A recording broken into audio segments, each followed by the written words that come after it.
Shalom, Assalamualaikum warahmatullahi wabarakatuh. Perkenalkan, nama saya Gebi Lumbaregot dengan NIM 210601502017, Program Studi Pendidikan Pancasila dan Kewarganegaraan, Fakultas Ilmu Sosial dan Hukum, Universitas Negeri Makassar. Pada kali ini saya ingin membuat video sebagai pengganti ulangan tengah semester pada mata kuliah Hukum Bisnis.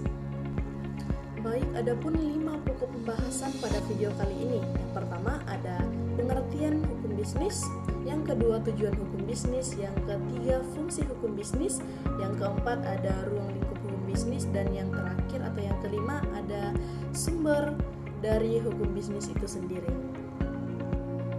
Pokok pembahasan yang pertama ada pengertian hukum bisnis. Nah, hukum bisnis sendiri dapat diartikan sebagai sebuah perangkat kaidah hukum yang digunakan untuk mengatur tata cara pelaksanaan kegiatan maupun urusan perdagangan, industri maupun keuangan yang memiliki hubungannya dengan proses produksi maupun pertukaran barang serta jasa. Hukum bisnis sendiri merupakan hukum tertulis dengan tujuan untuk melindungi, mengawasi serta mengatur segala hal yang berkaitan dengan aktivitas perdagangan industri, baik itu di bidang barang maupun jasa. Dengan mengetahui hukum bisnis, maka seseorang pelaku bisnis dapat mengetahui apa yang benar dan menjadikan hukum bisnis sebagai pengarah untuk bersikap maupun berperilaku yang sesuai dengan kode etik bisnis. Nah, selain pengertian secara umum mengenai hukum bisnis, ada pun pengertian hukum bisnis menurut para ahli. Nah, yang pertama ada pengertian hukum bisnis menurut Munir Faudi yang mengatakan bahwa hukum bisnis adalah kaidah hukum yang digunakan untuk mengatur tata cara pelaksanaan kegiatan dagang yang berhubungan dengan kegiatan produksi serta memiliki motif untuk mendapatkan keuntungan. Yang kedua, menurut Abdul R. Saliman yang mengatakan bahwa hukum bisnis merupakan sebuah peraturan hukum baik yang ada secara tertulis maupun tidak tertulis. Peraturan tersebut digunakan untuk mengatur hak serta kewajiban atas perjanjian dan juga perikatan pada sebuah praktik bisnis. Nah, yang ketiga ada dari Dr. Johannes Ibrahim SHM Hum yang menyatakan juga bahwa pendapat terkait pengertian hukum bisnis ialah bahwa hukum bisnis merupakan sebuah kaidah yang digunakan untuk mengatur dan juga menyelesaikan berbagai macam persoalan aktivitas antar manusia yang dapat timbul akibat khususnya pada bidang perdagangan itu sendiri. Yang keempat, menurut Dudung Amandung Abdullah yang menyatakan hukum bisnis sebagai aturan yang memiliki fokus untuk mengatur segala hal yang memiliki kaitannya dengan kegiatan atau sebuah bisnis. Nah, aturan yang ada tersebut dibuat agar sebuah bisnis dapat berjalan seadil mungkin. Namun selain itu, hukum bisnis juga dapat didefinisikan sebagai sebuah hukum yang bersumber dari kebiasaan, perjanjian atau kontrak maupun aturan perundang-undangan. Yang kelima, menurut Besturek, pengertian hukum bisnis menurut Besturek sendiri adalah segala sesuatu yang berhubungan dengan aturan hukum dan dapat disampaikan baik secara tertulis maupun tidak tertulis. Hukum bisnis sendiri mengatur segala sesuatu yang berkaitan dengan hak serta kewajiban yang dimiliki oleh para pelaku bisnis. Hal yang termasuk di dalamnya seperti hukum perjanjian dan juga perikatan dengan menjalankan bisnis itu sendiri. Adapun pokok pembahasan yang kedua adalah tujuan hukum bisnis itu sendiri. Nah, di sini saya ingin menyampaikan bahwa ada 5 tujuan hukum bisnis itu. Yang pertama, menjalin berjalannya fungsi keamanan mekanisme di dalam sebuah pasar. Yang kedua, melindungi berbagai jenis usaha yang ada. Yang ketiga, memberikan dampak positif di dalam bidang keuangan perbankan. Yang keempat, ada memberikan perlindungan terhadap pelaku ekonomi. Dan yang terakhir atau yang kelima adalah menciptakan sebuah bisnis yang adil dan juga aman. Baik, pokok pembahasan yang ketiga ada fungsi hukum bisnis. Nah, pada fungsi hukum bisnis ini sendiri terbagi atas tiga. Yang pertama, sumber informasi praktis. Yang kedua, memberitahukan hak serta kewajiban seseorang pelaku bisnis. Dan yang ketiga, menciptakan perilaku dan sikap yang adil. Nah, baik, yang pertama ada sumber informasi praktis, di mana bisnis itu sendiri dapat digunakan oleh para pelaku bisnis pemula, bukan hanya sebagai aturan saja, namun juga sumber informasi untuk mengetahui apa yang harus dilakukan dan tidak boleh dilakukan dalam sebuah bisnis. Informasi yang ada itu sendiri bukan hanya dapat digunakan oleh pemula saja, namun juga para profesional yang ada di dalam bidang itu sendiri.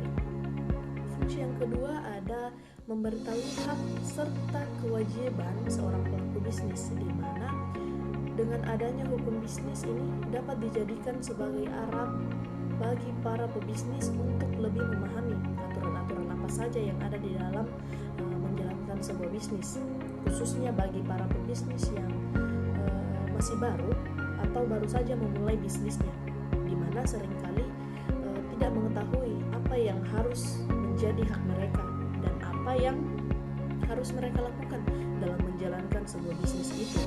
Oleh sebab itu, sangat penting untuk para pebisnis sebelum memulai usahanya untuk mempelajari terlebih dahulu fungsi bisnis itu sendiri. Baik, fungsi yang ketiga ada menciptakan perilaku dan sikap yang adil. Hal ini dikarenakan dengan beragamnya usaha yang ada dan dijalankan oleh para pebisnis, persaingan yang ada pun menjadi semakin ketat.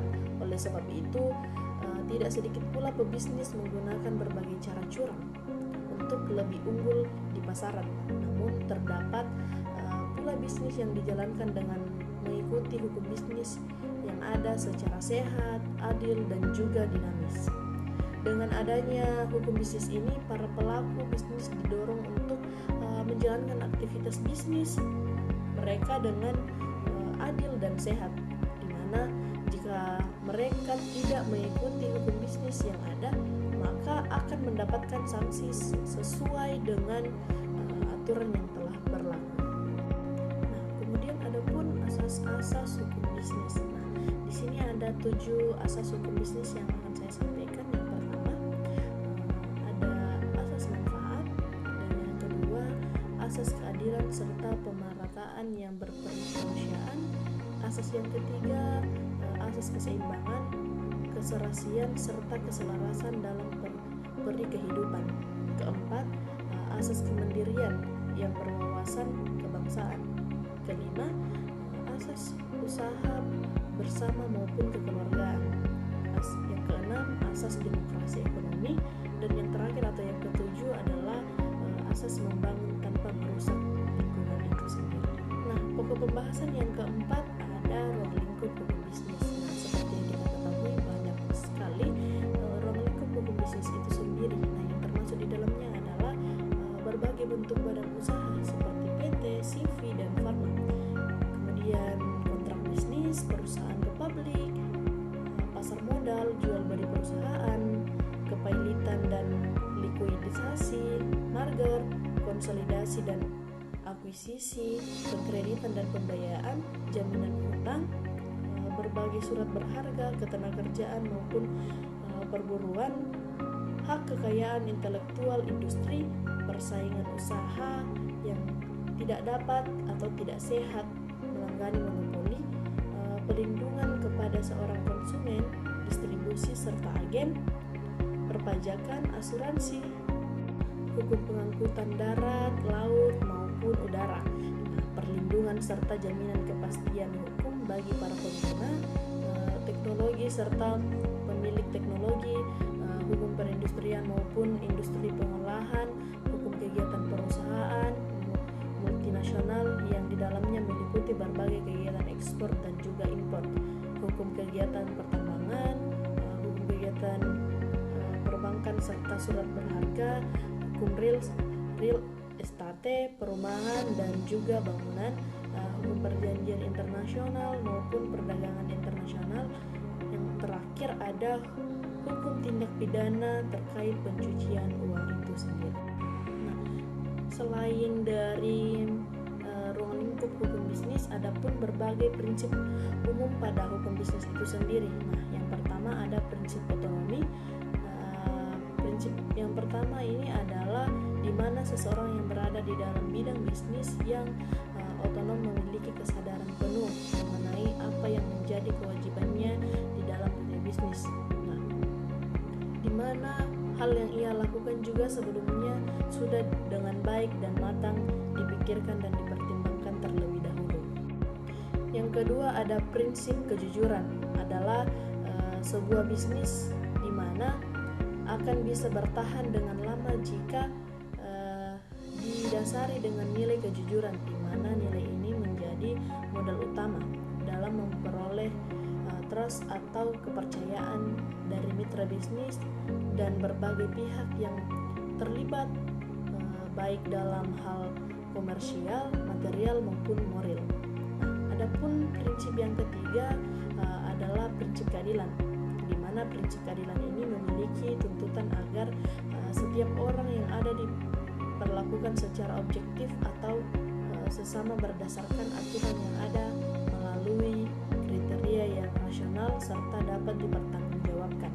Nah, prinsip yang keempat ada prinsip saling menguntungkan, di mana dalam sebuah bisnis menuntut agar semua pihak yang terlibat di dalamnya untuk menciptakan keuntungan bagi satu sama lain.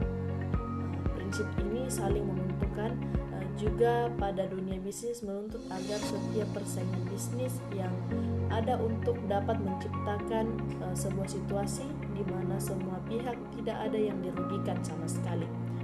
Prinsip yang kelima atau prinsip yang terakhir ada prinsip integritas moral yang menyarankan di mana sebuah aktivitas bisnis yang sedang dijalankan untuk tetap menjaga nama baik dirinya dan perusahaannya. Nah, kemudian pokok pembahasan yang terakhir ada sumber hukum bisnis. Nah, hukum bisnis sendiri tercipta untuk melindungi berbagai hak yang dimiliki seseorang konsumen atau masyarakat di dalam aktivitas ekonomi maupun bisnis di tengah masyarakat. Hukum bisnis itu sendiri dibuat dan dirumuskan sedemikian rupa guna mencegah dan mengurangi kecurangan dalam sebuah bisnis agar tidak adanya pihak yang dirugikan dalam prosesnya. Nah, berdasarkan progresnya, sumber hukum bisnis terdiri atas dua sebagai berikut. Yang pertama, sumber hukum bisnis material yang didasarkan pada sebuah material yang pada akhirnya menjadi sebuah hukum. Jika kita membicarakan tentang sumber hukum, maka cakupannya sendiri akan sangat luas. Hal ini dikarenakan segala hal yang menjadi sebuah materi maupun bahan baku hukum dapat disebut sebagai sumber hukum. Menurut pakar ekonomi, sebuah upaya yang dilakukan manusia dalam memenuhi kebutuhan hidup mereka juga dapat dikatakan sebagai sebuah sumber hukum material, di mana peristiwa yang terjadi di setiap harinya merupakan sebuah hasil interaksi antar manusia yang satu dengan yang lainnya juga disebut sebagai sumber material. Sumber hukum bisnis yang kedua adalah sumber hukum formil yang dapat dilihat melalui cara pembentukannya dan terdiri sebagai berikut. Yang pertama ada undang-undang. Undang-undang dalam arti material yang merupakan segala peraturan yang dikeluarkan oleh pemerintah dan memiliki sifat yang mengikat. Undang-undang dalam arti formil sendiri merupakan sebuah undang-undang dibuat oleh pemerintah sebagai eksekutif yang bekerja sama dengan Dewan Perwakilan Rakyat atau DPR sebagai legislatifnya. Yang kedua ada kebiasaan. Hukum kebiasaan yang merupakan sumber hukum tertua, di mana kebiasaan sendiri merupakan segala hal yang kita lakukan secara terus-menerus hingga pada akhirnya dianggap benar oleh masyarakat.